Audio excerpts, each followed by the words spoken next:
Hi, welcome to What's for Dinner. I'm Bill. I'm Terry. And this is episode 7. Just a quick shout out to my mother, who watches the show. Thanks, Mom, for your support. And who recently, as in 20 minutes ago, when I talked to her, gave me some constructive criticism about my hands and how often I use them. So I'm going to try really hard not to use my hands as much. Was I exempt?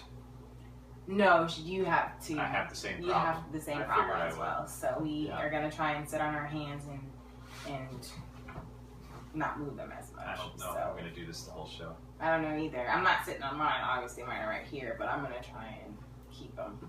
We do like the constructive criticism. We do want this to get better. We know that we're going to look back on episode 1, heck, the first dozen episodes, and say, what were we thinking? So, tell us. I mean, if our lighting sucks, I know somebody's already said we need a microphone. Totally understand. Maybe that'll be an after Christmas gift to the show. Bring in some microphones. Until then, we'll just talk a little louder and hope that it doesn't sound horrible on YouTube until we're able to get the right audio. Some of you guys are more creative than we are, so while you're watching, you know, if you notice something, like our hands, give us a comment. I keep doing this lately. It's something new. Like, I'm trying not to talk too much. And so sometimes when somebody's like, hey, you know, I'm thinking this, and what do you think? I'm like, great idea. And that's kind of me stopping myself from going long on my response and just saying, I agree, we're good. I did not know That's that. great. So Okay. that's self-control. Very interesting. Very interesting. I'm just going to say, sitting like this, I feel like a news anchor. So if my voice changes, I do apologize. A news anchor? Yes. I do feel that Welcome way. to the What's for Harding Dinner News Network. What's for Harding? What's for dinner? What's for dinner? What did I say? What's for Harding?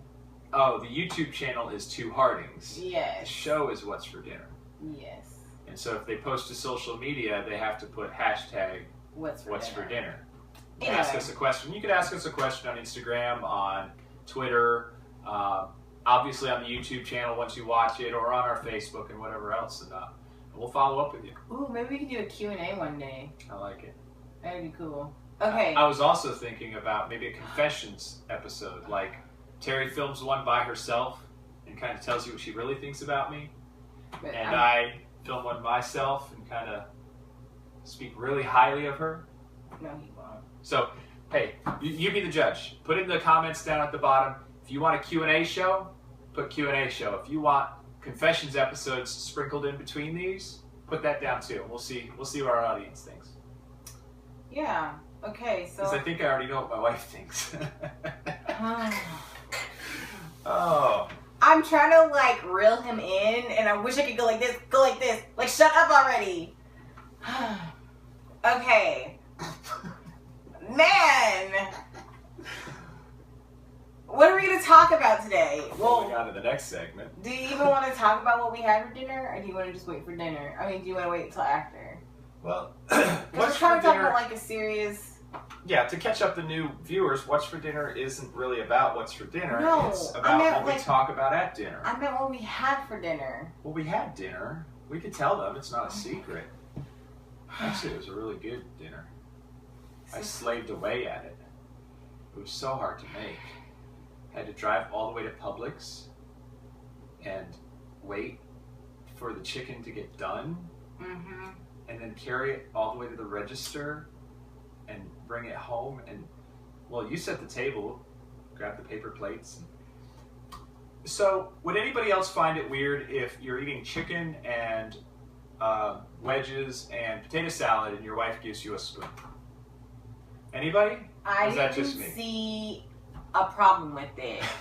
I was trying to not do dishes, and the potato salad wasn't super chunky. The wedges you eat with your hands anyway, and you eat chicken with your hands, so I don't see the problem. But he didn't want the spoon. I'm a fork kind of guy. Kind of been a trying week for us. We wanted to talk about some heavier material. Probably doesn't go along with all of that, but yeah, I know this is a tough time of year for a lot of people. We actually have a lot of different situations in our personal lives that make this season difficult. The loss of a couple of friends a couple of years ago this time of year, another loss very close to us most recently, and I've even ran into a friend today and many other people that this is a tough time of year because you've lost a loved one at this time of year, or family Christmases were that special and now they're gone, and just they're a memory of what you've lost. And so we wanted to kind of share our feelings because we feel like we're not alone here. Yeah. Okay, so I'm horrible at volleying right now because we talked about what we were going to talk about before we came on the show, and he didn't say anything, so I'm totally lost. I didn't say anything about what? You were supposed to go into something completely different, and you just kind of left me there. But how am I supposed to pick up from what you just said when you didn't? With a little light volley right here, and then send it back to me for the topic matter that we talked about. What? There's no point in me talking if you already have everything. So just say what you're going to say so that I can say what I was going to say, and then we can end this show. Like, I don't get it. This is why they love us. Whatever. Just... All right. Well, the idea I had, and perhaps this show is a wash. We'll see when the view count goes plummeting down.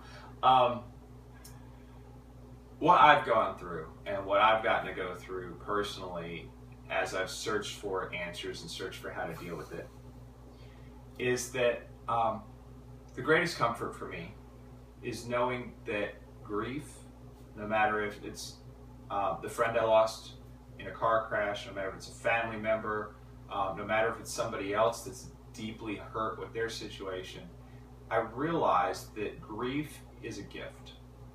That there's this thing that we go through that's actually meant to happen.